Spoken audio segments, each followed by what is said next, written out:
Hi, AMP Honors Program. I'm here today with Dr. Scott Jorgensen.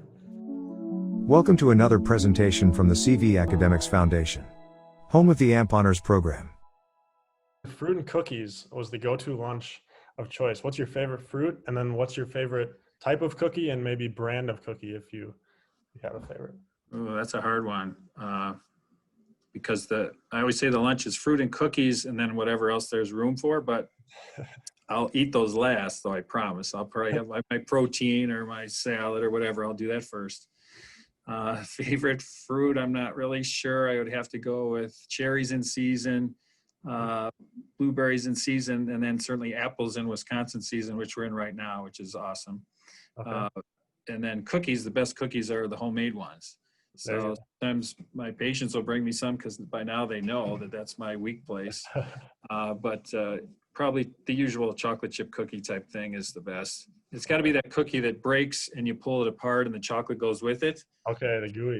Reading mindless material and watching sports. So first part of the question, what is your mindless material? What is that? Can you go into that? Well, that can be anything from more sports and just articles. I guess the point is sort of non-medical material. And mindless maybe isn't the best word because like in books, I like murder mysteries, Okay. that sort of thing. I like to figure things out before they tell you who killed the person or whatever. But I like that. I'll do some like pop stuff, entertainment kind of stuff, music stuff, what artists are doing, that sort of thing that is just very non-healthcare related for sure. Mm-hmm. And then watching sports, you got favorite teams? Definitely Brewers, Bucks, Packers, Badgers. I have some Marquette allegiance as well because MCW, you may or may not know, used to be the Marquette University Medical School. And so when I go to Marquette games, I say I'm an alum, which I'm not. I feel like I am. But definitely the in-state. I grew up, though, as a kid and learned about baseball, which is my favorite, at Wrigley Field. My first game at age like 7 years old or whatever. Mm-hmm. Hooked for life with baseball and a Cubs fan. Well, that changed when we moved to Brookfield and Milwaukee area. That changed with Harvey's Wallbangers and the good times in the Brewer games in the 1980s. Oh, yeah. 1986.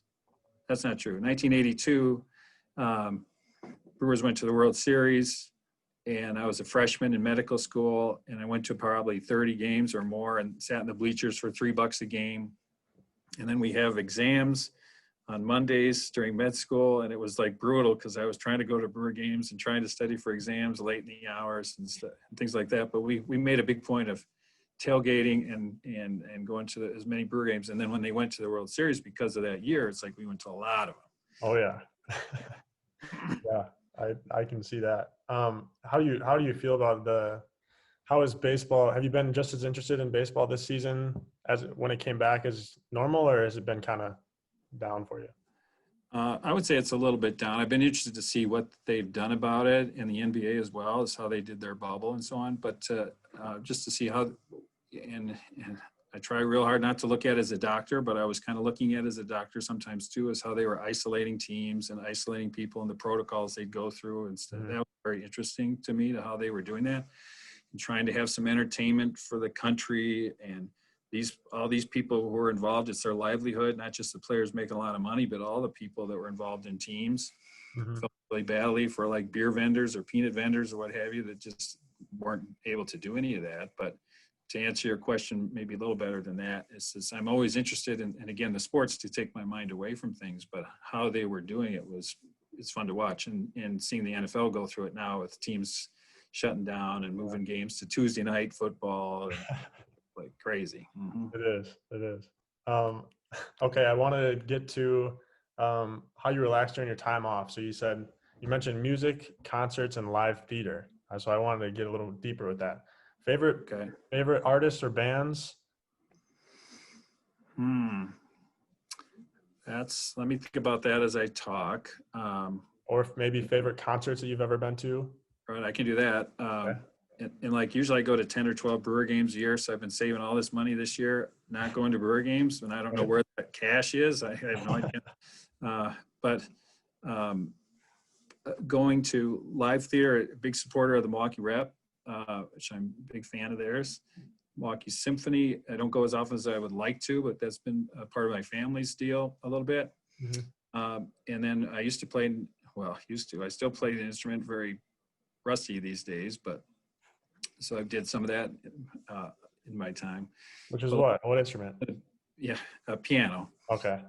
Yeah, but like one of the best concerts I went to was like a Supertramp back in the day. I've seen Elton John once I think. One concert I saw way back when was Sarah Vaughan with Duke Ellington. Now we're going back into the late 70s, probably when I was a teenager. That was like earth shattering to me because of the icons like that. I like a little bit of everything, like stuff I haven't heard of that I go see. A Lyle Lovett I went to once, and I thought, well, why would I like him? I don't know anything about him, but I went along with some people, and it was like one of the best concerts I've seen as well. And so now not that I couldn't name a song of his right even today, but just the artistic value of that was pretty interesting to me too. Yeah. Doing some things at the Fiserv Forum once in a while. Take my wife to Michael Bublé and things. That's a concert. That goes over well usually. Right. So music-wise, you're broad. You listen to a lot. Very broad. Yeah. Very broad. Yeah. Went to Nashville a couple of years ago just for fun, and found some places to hear music in Nashville. And I asked one of the waiters.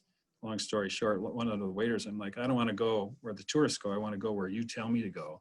Because he was a guitar player I learned by having lunch with. And he was honest. And that's how we found some good places in Nashville. And I'm not a country guy, but I'm learning to appreciate it more for sure. The Nashville, the scene on Nashville, I forget what the main street is. I was there a summer or two ago. Is it Broadway? Broadway, sure. Broadway.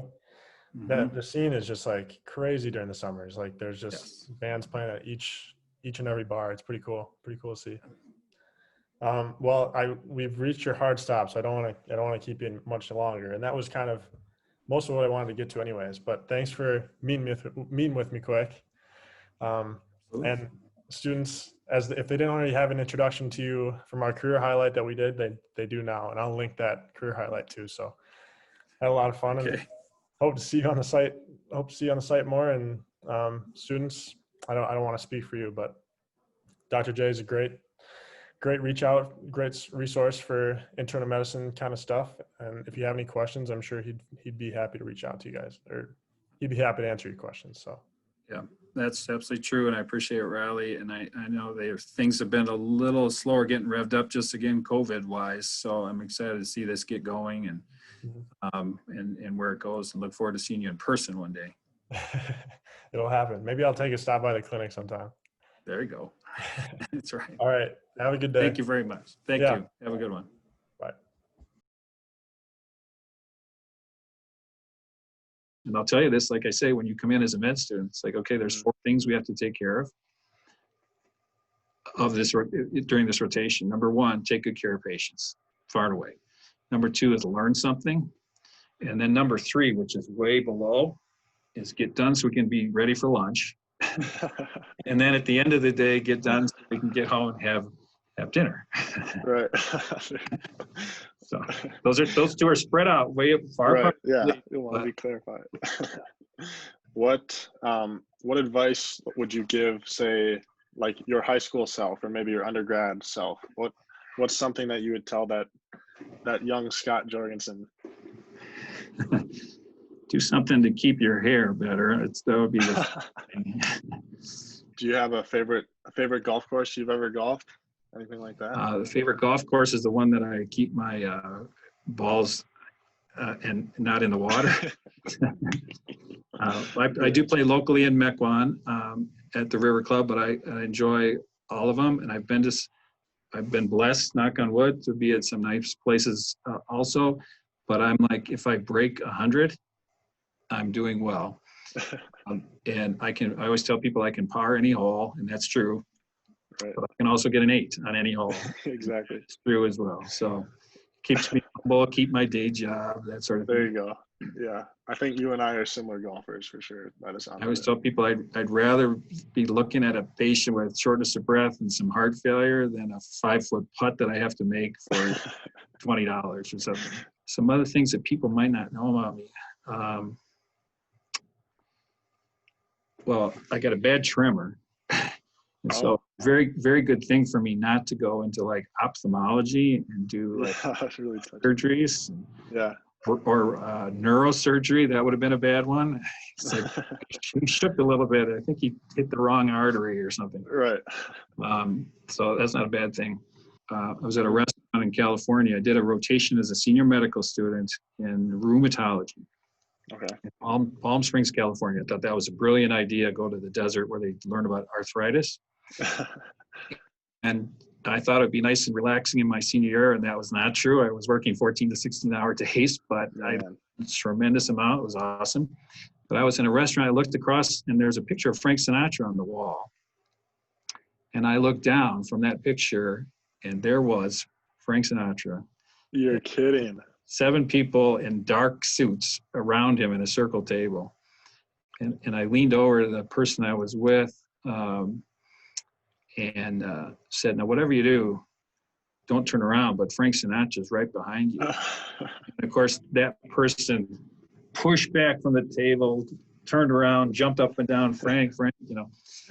The most famous person I've ever met, though, and I didn't meet Frank, was Hank Aaron. He was playing, he played golf in Mequon once in a while when he would come back to Wisconsin. Yeah. He was in the locker room changing his shoes when I came in to go out to play. So, oh my God, Mr. Aaron, it's nice to meet you. My name is Scott. He says, oh no, call me Hank. Wow.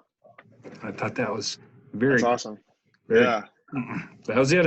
He wouldn't know me from Adam now, but.